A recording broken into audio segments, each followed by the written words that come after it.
集まれ動物の森って知ってます？任天堂スイッチのゲームソフトですよね。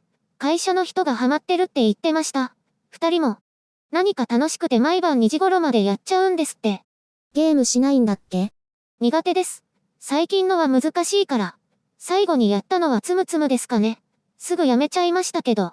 私は任天堂 DS の頃の動物の森をやったことがあるんですけど、一体何をするゲームかわからないまま押し入れに入ってしまいました。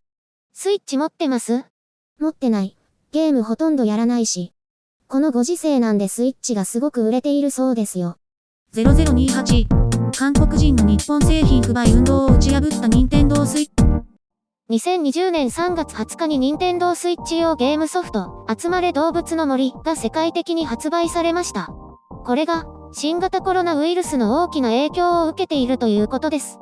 なんでも中国の工場で任天堂スイッチ本体の製造が滞り、供給不足が続いているということです。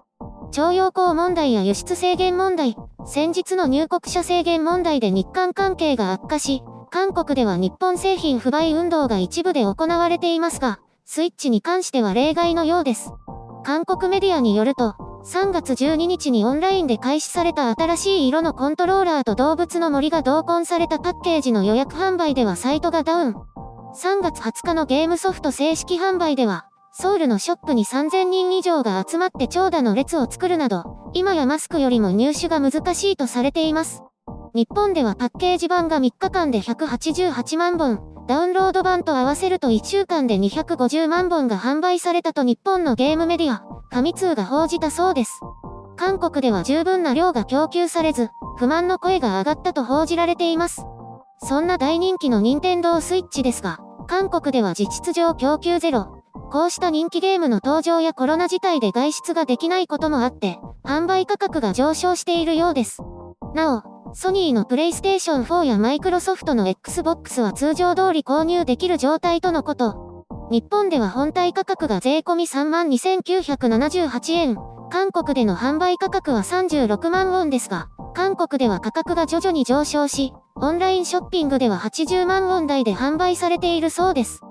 集まれ動物の森が本体に同梱された特別デザインのパッケージ。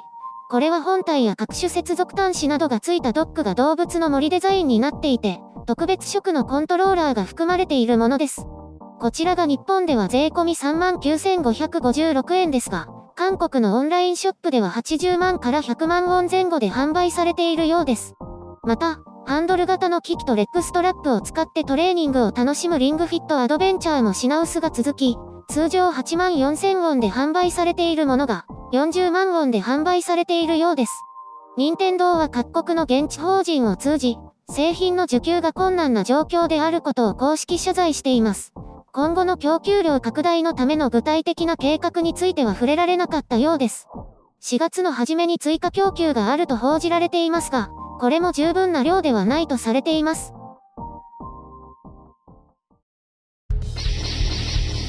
編集所管。こういう事態になると、娯楽不要論も出てきます。ある意味それは正しいかもしれませんが、やはり楽しいことや癒されるものがないと、人間の心はすさんでいきます。何に楽しみや安らぎを得るかは人それぞれですが、こうしたゲームというものは多くの人にとってそういったものに当たると思います。こういうご時世だということもあってかなくてか、韓国では一部の人たちの政治的信念である反日不買運動もぽっきりとおられる事態になっているようです。もちろん一部の人はそれでも欲望に抗って我慢するのでしょうが、この鬱屈とした状況に一部の人は欲望が勝ってしまったようです。とは言っても入手は簡単ではないようですが、それにしても発売日の行列に3000人って、感染が広がる中でゲームのためにこれだけ並ぶというのは本当に異常事態ですね。韓国での価格上昇には朝鮮族を含む中国人が関わっていたりしないのでしょうか。今のところそういう報道は目にしていませんが、日本と同様に買い占めて高額で売り払おうとする集団がいてもおかしくないかとは思います。韓国では日本とゲーム事情は大きく異なり、PC ゲームやスマートフォンゲームが大半を占めていて、こうしたコンソールと呼ばれるゲーム専用機のシェアは極めて小さいようです。2019年に発表された大韓民国ゲーム白書によると、ゲーム専用機のシェアは 3.6%。この中にプレイステーション4や Xbox もある程度含まれるでしょうから、スイッチも本当に小さな数字になると思われます。韓国の日本製品不買運動はたびたび行われていますが、これまで見る限りではそれほど強力ではありませんでした。しかしながら今回は今までよりも強度があるように感じます。まさか動物の森がたやすく突破するとは驚きです。ポケモンもそうですが、日本のこうしたコンテンツの力というのは世界に通じるものがあるのでしょう。子供向きとも思える柔らかで可愛いキャラクターが全世界の全年齢に対して安らぎと癒しを与えているようです。世界が冷酷な現実を見せる中で、何もない無人島で一からほっこりとした世界を作っていく。そんな世界観に多くの人が心を寄せているのだろうと想像します。販売価格の上昇が報じられていますが、あれはオークションサイトの価格ではなくて大手のオンラインショッピングサイトでの価格のようです。定価ではなく標準価格なので、需要に応じて上がるということのようです。価格 .com によると、日本でも昨年に発売された新機種が、2月上旬までは3万数千円で売られていましたが、今は6万円前後にまで値上がりしています。私はゲーム機を持たなくなって久しいですが、今はゲームソフトのダウンロードができるんですね。在庫がなくて買えないということがなくなって非常に良いと思います。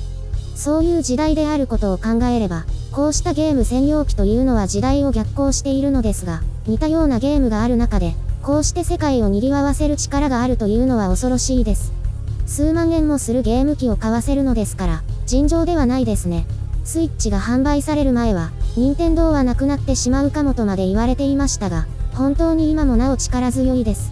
技術云々だけでなく、独創的な発想でこうして世界の多くの人を魅了し続けているということに感服します。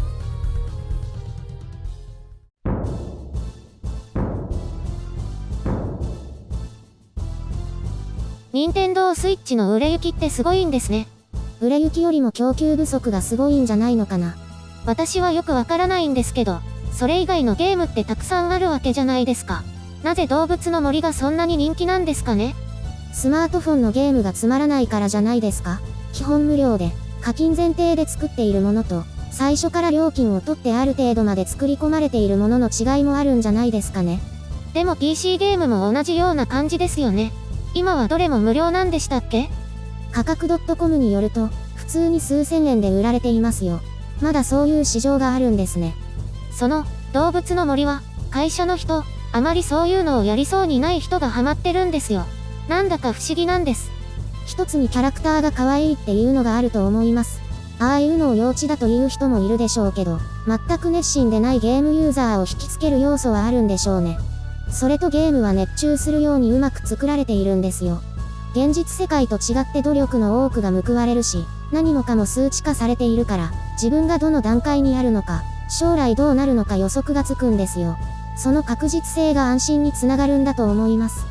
そういうのは現実世界にはあるようでないですよね。苦しかったり難しかったりすることも多いですし、できないことも多いです。そして将来は目に見えない不安だらけです。お金や時間をかけると確実に目標としたものを一つ一つ達成できるんですよ。それが非現実世界のゲームの楽しさだと思います。私はその前にわからなくて挫折するタイプです。そういう人もいるんですね。小学生でも熱中するのに。私は初コマで十分です。ルリさん。ゆるりんはしないんですか？言い直さなくてもいいでしょ。しないです。ゲームの楽しさは十分に知っていますけど、他にやりたいことがたくさんあって、それができなくなるから。でも、こういう状況で、子供とか、普通の人でも、なんだか楽しいことをしたくなるんでしょうね。外でお酒を飲んだり騒いだりもできないですから。ゲームも熱中しすぎると中毒化しますからね。気分転換に適度に遊べばいいんじゃないですかね。白雪さんの初コマも。初コマは中毒じゃありません。ちゃんとコントロールできています。中毒者はみんなそう言うんですよ。